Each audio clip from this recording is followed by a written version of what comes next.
ሰላም ጤና ይስጥልን። ወድ የተከበራችሁ የዓለም ዩቲዩብ ቻናል ተከታታዮች ሰላማችሁ ብዝት ይበልልኝ። ላይክ ሰብስክራይብ ማድረጋችሁን እንዳትረሱ። እንግዲህ ዛሬ በጣም በሚያሳዝን ዜና ነው ይዤ የመጣሁት። በባለፈው እንግዲህ ታውቃላችሁ ሁላችሁም መነጋገሪያ የሆነችው የሀኒ እናት መሞቷን እንግዲህ እየተሰማ ነው። እውነት ይሁን አይሁን ፈጣሪ ነው የሚያውቀው። የምር ግን ያው እንግዲህ ሁሉም ሰው ሄዶ የሚያውቀው ነገር የለም። የሚተላለፍ ነው ተላልፏል። በጣም ነው የሚያሳዝነው የምር ደስታ ከፊት መጥቶ ከዛም በኋላ ሀዘን ሲሆን በእርግጥ ሁሉም ቤት ውስጥ የሚገባ ነው፣ ሞት የማይቀር ነው። ግን በዛ አሁን ባለችበት ሰዓት ውስጥ አስባችሁታል? እናቷን በሞት አጣ እንደገና ብዙ ነገር ከአሁን ፊት ያለፉ ነገሮች አሉ እና ብዙ መነጋገሪያ የሆኑበት ነገሮች አሉ።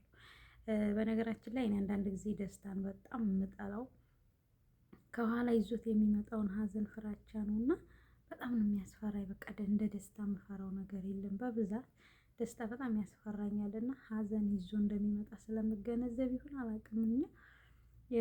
እሷ ደግሞ ማለት ነው በቃ አላውቅም። እኔ እሷን ለመውቀስ ምናምን ፈልጌ አልነበረም፣ ግን በጣም በቃ እኔ ራሱ እንደው ለጓደኞቼ ምናምን በቃ የጤና ያደርግላት የምር የጤና ያደርግላት ያልኩበት ቀን አለ ማለት ነው እና እንደው እሱ መድኃኔዓለም ውሸት ቢያደርግላት መልካም ነበረ። ግን ውሸት ነገር እንደማይተላለፍ እርግጠኛ ነኝ።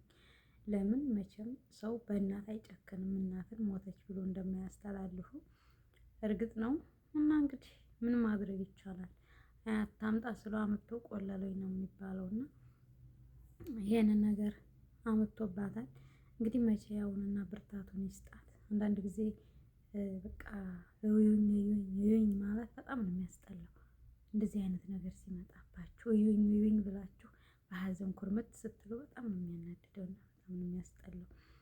እንደገና ውጭ ሀገር ላይ ሆና እሷ እናቷን ማጣት ማለት በዚህን ሰዓት እናቷ ከጎኗ በምትሆንበት ሰዓት ሰው እሷ ላይ በተነሳበት ሰዓት ከጎኗ ሆና በቃ በማንኛውም እኔ አራስነትን በደንብ አውቀዋለሁና ያሳለፍኩት የአራስነት እንትን ያን ያህል እንደዚህ በሀዘን ሰዓት ነበርና በጣም ነበር የሚያስጠላው። ሰው አይኖራችሁም፣ በቃ ማንም ትሪት የሚያደርጋችሁ አይኖርም እና ሀዘን ላይ የሆናችሁ አራስነት በእርግጥ እሷ አሁን ወጥታለች ከአራስነት ያው ትንሽ ቀን ሆኗታል፣ ወር ምናምን ይሆናታል። ግን ሰው ሀገር ላይ ሆናችሁ ልጆች ኖሯችሁ ህፃን ልጆች እንደገና ደግሞ ሌላ ትኩስ አራስ ስትሆኑ በጣም ከባድ ነው። እናት በተለይ ከጎናችሁ ስትሆንና እናት ያላራሰው አራስ ያውቃል ማንኛውንም ነገር ጉዳቱንም ጥቅሙንም ማለት ነው እና በዛን ሰዓት እኔ በወለድኩ ሰዓት እናቴ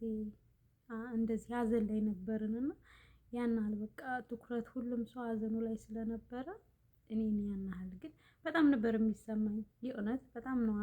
አራስ ላይ ሆናችሁ በተለይ እናት ከሌላችሁ እናት ካላራሰቻችሁ ምንም አራስነት አይባልም። ግን ያው ከሌለ ምን ማድረግ ይቻላል? እሱ ፈጣሪ እንትን ይላልና የዚች ደግሞ የሚለየው ነገር በቃ በባለፈው እኔ ስንጥቅ ልበልልሽ ምናምን እያለች ሁሉ ላይቭ ላይ ተላልፎ ያው በምጧ ሰዓት እና እያለች ነበረ። አስቡት እንግዲህ እንደዛ ብላ ከዛ ወር ባልሞላው ውስጥ ደግሞ መሞት ማለት በጣም ከባድ ነው የምር እንደውነቱ ከወራ እኔ ስንጥቅ ልበልልሽ በቃ እያለች ስታወራ ነበረ ማለት እንትን ብላ ነበረ ስታወራን በቃ እያለች ነበረ። እናት ልጇን እንደዛ ሆና ስታያት ምናምን ያው በኦፕሬሽን ነው ደግሞ የምትወልደው እና እኔ ልሰንጠቅልሽ እያለቻት ነበረ። በእውነት በጣም ከባድ ነው እንደዚህ አይነት ነገር። ለሁላችንም ደስታን አምጥቶ ሀዘንን ያሳየን። በተለይ አራስነት ላይ ሆናችሁ ማዘን ማለት በጣም ከባድ ነው። ለእሱ አሁን በጣም ነው የሚከብዳት የምር በቃ አስባችሁታል በዚህ ሰዓት ምን አይነት ስሜት እንደሚሰማት። ትናንትና ጭፈራ ነበር፣ ዛሬ ደግሞ ሀዘን ሲሆን እንደገና ደግሞ ህዝብ በተነሳባችሁ ሰዓት አሁን እሷ ላይ ህዝብ ተነስተናል ሁላችንም እንደዛ በማድረጓ በጣም ብዙ ሰው እንኳን አይደለም እሷን እናትየዋን ራሱ የወቀሳት ብዙ ሰው አለ። እናት አይደለችም ወይ አታስጥላትም ወይ በሚል አይነት ምክንያት ብዙ ሰው ወቅሷታልና በቃ አስቡት። ከዛ አሁን ደግሞ ይሄ ቤት ሲሆን በባለፈው ኢቢኤስ ላይ ቀርባለች እንደምታውቁት ከዛ ምንድን ነው ያለችው እናቴ ከጎኔ ወንድሞቼ ከጎኔ ስለሆኑ አልፈዋለሁ እያለች ነበር። እና አሁንስ እስኪ አስቡ፣ አሁን ከማን ጋር ሆና ነው የምታልፈው ይሄንን ነገር ማለት ነው። እና አንዳንድ ጊዜ በቃ እኔ በጣም በቃ ከገና ከማርገዟ ቀን ጀምራ እንደዛ ስትሆን መድኃኒዓለም ለበጎ ያድርግላት፣ በቃ ለጤና ያድርግላት እያልኩኝ ነበረ። ያው እንግዲህ በሰላም ተገላግላለች። ከዛ ደግሞ እንግዲህ ይሄ ሀዘን ከገጠማት ምን ማድረግ ይቻላል?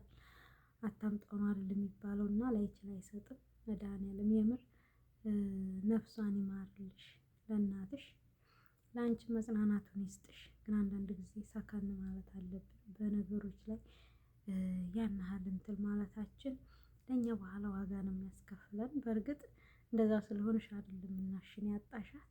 ያው ብዙ ነገር ሰው ይላል። እናቷን ሰራተኝነት ነው እየወሰደቻት ሲባል ነበረ። በጣም ብዙ ነገሮችን ስትባል ነበረ። እና አስቡት። ከዛ አሁን ደግሞ እንደዚህ ሲኮን በቃ ደህና ነች። በእርግጥ በአሁኑ ሰዓት ማንም ደህና ሆኖ በማግስቱ ነው የሚሞተው። ዛሬ ደህና ነው፣ ዛሬ የታየ ሰው ነገ ነው የሚሞተው። እና ሞት በበዛበት ዘመን ላይ እሷ ለምን ሞተ አይባልም። እና ሁሉም ወደዛው ነው የሚሄደው። ያው እንግዲህ ልጆቹ በጣም ነበር የሚወዷት። ያው እንግዲህ በቪዲዮ ስናይ አያቴ ነበረ ግራም ማዘር ነው ማንም እያሉ ነበረ ሲጠሯት። በቃ ሳያቸው ምናምን ያው ከእናታቸው በላይ ለእሱ ያላቸው ፍቅር ይለያል። እና በጣም ከባድ ነው። እግዚአብሔር መጽናናቱን ይስጣችሁ ለሁላችሁም፣ ለመላው ቤተሰብ። ያው እንግዲህ ከባድ ነው በዚህ ሰዓት እንደዚህ አይነት ስሜት ውስጥ መግባት በጣም ነው የሚያስጠላው። አራስነት ውስጥ ሆናችሁ ሰው በሚያስፈልጋችሁ ሰዓት ምንም ማድረግ